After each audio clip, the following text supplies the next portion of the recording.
Branle-bas de combat. Dès que Régis a entendu la porte du pub qui s'ouvrait, il s'est dépêché de foncer dans les escaliers.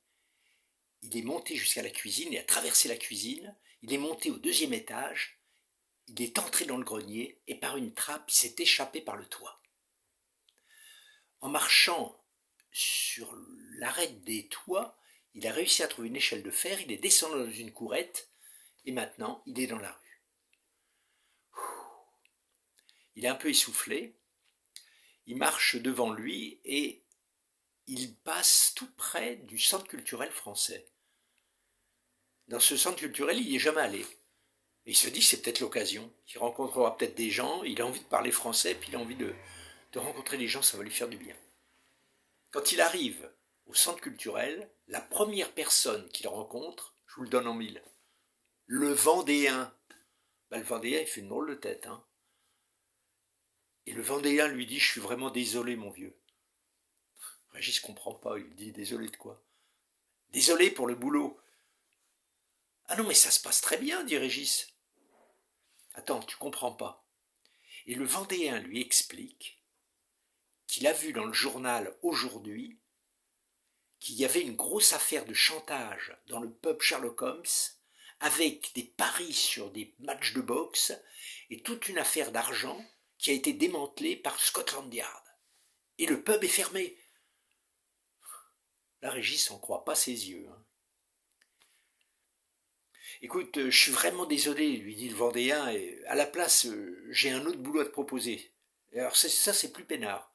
C'est travailler à l'ambassade de France, oui, comme garçon de couloir. Et puis c'est bien payé. Alors, t'acceptes? Régis, il dit, attends, faut que je réfléchisse. De toute façon, j'ai ton numéro de téléphone, alors ne t'en fais pas. Et là-dessus, ils se séparent. Régis rentre dans le centre culturel, il se balade un peu partout, il va au sanitaire. En sortant des sanitaires, il ne sait plus trop où il est, c'est un véritable labyrinthe là-dedans. Il finit par ouvrir une porte, et là, il s'aperçoit que c'est une répétition de théâtre. Des gens habillés comme vous et moi, en habit de tous les jours, sont en train de lire une pièce de théâtre. Et lui, il n'a jamais entendu ça, Régis. Alors il passe la tête, et puis petit à petit se laisse prendre, il entre dans la pièce, il referme la porte derrière lui, et il se met à écouter. Et ce qui est magnifique, c'est qu'avec les mots, il a l'impression de voir les personnages. C'est une pièce sur la guerre. Il voit tous les détails. Il a l'impression de vivre au milieu de la situation tragique de la guerre. Il en oublie complètement le temps. Et au bout d'une demi-heure, le metteur en scène se retourne vers lui et demande à Régis s'il veut jouer dans la pièce. Alors, Régis lui explique qu'il n'a jamais fait de théâtre, il ne sait même pas comment ça fonctionne. Mais le metteur en scène insiste. Il lui dit que c'est pas compliqué, c'est pour jouer le rôle d'un mort. Et qui vont jouer le week-end 2 fois, le samedi et le dimanche. Alors, tu acceptes? Régis, devant ce défi, se laisse prendre. Et il accepte. À partir de ce moment-là, il commence à avoir la trouille. Parce que jouer un mort, c'est pas évident. Et d'ailleurs, ça l'impressionne tellement que il est dans tous ses états, il tremble, il a peur, il est impressionné, il n'a jamais fait de stage pour jouer un mort. Ça ne s'improvise pas comme ça. Qu'est-ce qu'il faut? Il ne faut pas respirer, il faut se tenir droit, il ne faut pas bouger, il ne faut surtout pas rire. Non, ça l'impressionne. Il n'a jamais été confronté avec la mort, lui. Enfin, s'il se souvient maintenant. S'il se souvient quand il avait 15 ans, il y avait un gamin du quartier, dans le village où il était en vacances, qui était mort à 17 ans. Et ça l'avait beaucoup impressionné. Ce gamin qui jouait au foot avec lui, qui était gai, qui était charmant, en pleine forme et un bon joueur de football, il était mort d'une leucémie.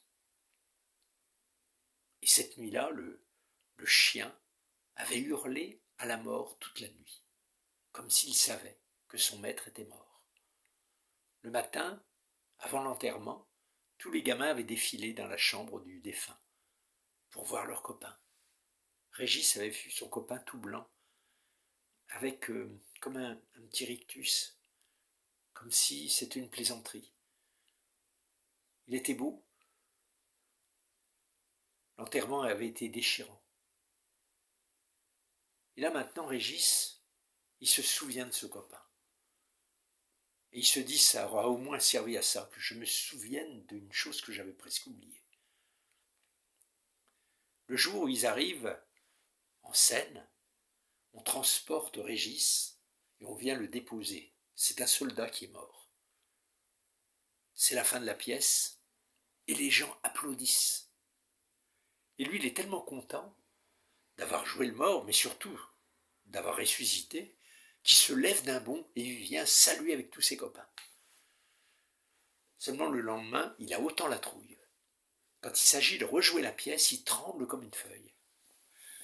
Alors pour se détendre, il se souvient de cette histoire d'un roi qui va bientôt mourir et qui dit à tous ses conseillers qu'il aimerait qu'ils lui disent qu'est-ce que c'est la vie avant de mourir. Alors tous les conseillers se mettent à réfléchir, à travailler, à étudier, et finissent par écrire 15 volumes de livres qu'ils amènent au roi et lui disent « Roi, ça fait 1 an qu'on a travaillé là-dessus, voilà, maintenant, tout ça, c'est la vie. On a travaillé, il faut le lire. » Mais le roi dit « Mais je ne pourrai jamais lire ça. Il faut me résumer, j'en ai plus pour longtemps, vous ne vous rendez pas compte. Résumez-moi ça. » Alors les conseillers repartent, et pendant 1 mois, ils travaillent, et ils finissent par revenir avec un volume devant le roi. Mais le roi leur dit « Mais je ne pourrai jamais lire ce gros volume. Je n'ai plus de force, je suis à la fin de ma vie.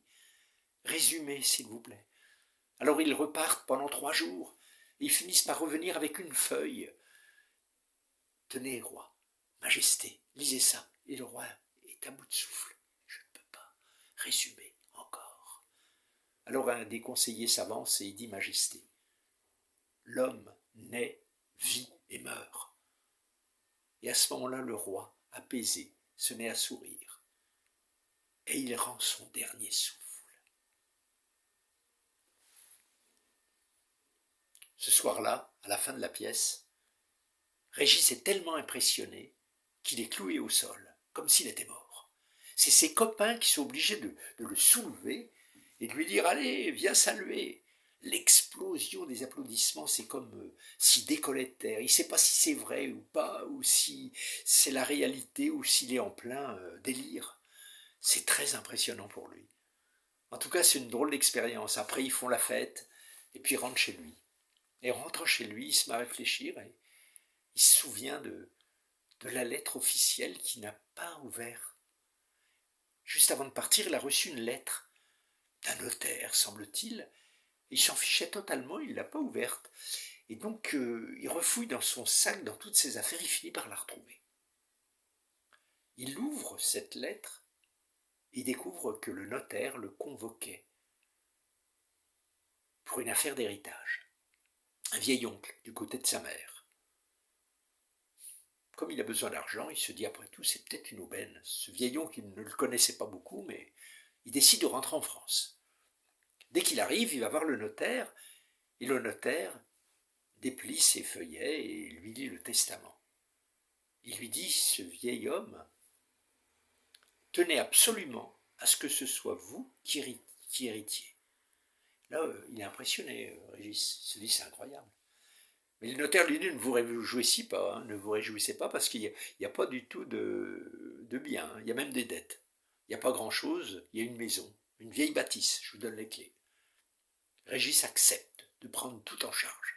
Il se dit, si cet homme a dédié ses affaires à moi, c'est qu'il veut me donner quelque chose, comme un chemin. C'est comme chez les gitans, à l'enfant qui naît, on donne quelque chose à un aïeul qui est parti, comme pour continuer sa vie. Quand il arrive dans le village, il repère la maison. Elle a dû être belle, mais elle est dans un piteux état. Il y a vraiment beaucoup de travail. Régis se dit, il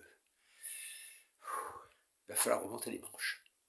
Il y a un beau terrain avec des beaux arbres. Et puis il y a un atelier. Dans cet atelier, il y a des outils et il y a des machines. Ce vieil oncle alors était menuisier. Il lui a légué tout ça pour qu'il continue le travail de menuisier. Alors ça, Régis, ça lui fait faire un pas en arrière. En plus, le vieil homme devait faire beaucoup de cercueils à la fin de sa vie parce qu'il y a plein de planches découpées à peu près de la grandeur d'un cercueil. Et puis, en se promenant dans cet atelier, Régis fouille un peu partout et finit par trouver 2 guitares et un violon. Ils sont un peu abîmés, mais ça lui donne envie de les réparer. Il utilise le bois, il se met au travail et il répare les 2 guitares et le violon. Et ça lui plaît tellement de réparer ces vieux instruments qu'à ce moment-là, il se met à en faire sa profession. Il décide de devenir restaurateur d'instruments de musique. Et ça commence à se savoir. Et comme il travaille bien, les gens viennent lui amener leurs instruments. Ça marche bien pour lui. Un jour, il y a même une violoncelliste qui vient avec son violoncelle et qui lui joue un morceau. Il est tellement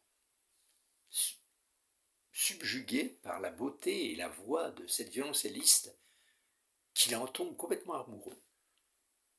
Du coup, ils se voient, ils se passent des soirées à faire de la musique, ils se rencontrent et ils s'aiment beaucoup. Elle habite à 10 km de là.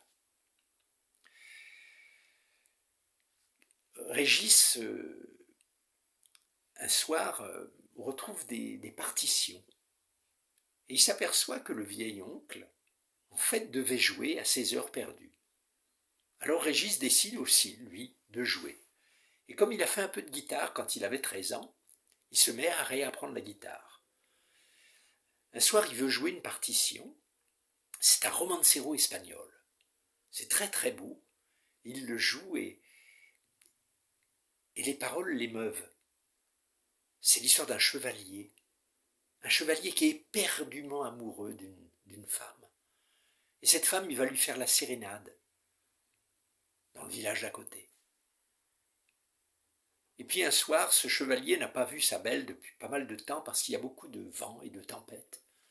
Et ce soir-là, il sort pour ranger ses affaires dehors et il voit un corbeau qui passe. Et le corbeau lui dit « Tu vas mourir avant minuit ». Le chevalier est impressionné. Il est sûr que le corbeau dit vrai. Alors il se met à paniquer. Il veut revoir sa belle avant de mourir. Alors il prépare son cheval. Mais le vent et la tempête l'empêchent d'avancer. Il est obligé de lutter contre les intempéries pour arriver jusqu'au village d'à côté. Quand il arrive, il est minuit moins 10. Il a presque plus de temps. Il essaye d'arriver jusqu'à la maison. Il joue sa sérénade, mais elle n'entend rien à cause du vent et de la tempête. À la fin, il veut vraiment, il est minuit moins 1, alors il grimpe le long de, en s'accrochant aux lierres, le long de la maison, du mur, et il parvient jusqu'au balcon, et au moment où il va se hisser sur le balcon, sa main glisse. Il veut se retenir avec son pied, mais son pied glisse aussi, et il tombe par terre, il s'affale, et il meurt. Et à ce moment-là, les 12 coups de minuit retentissent. Régis, quand il a fini de chanter son romancero, il pense à sa bien-aimée. Et il a envie de la retrouver immédiatement. Alors, il sort, il prend sa moto et il fonce dans la nuit.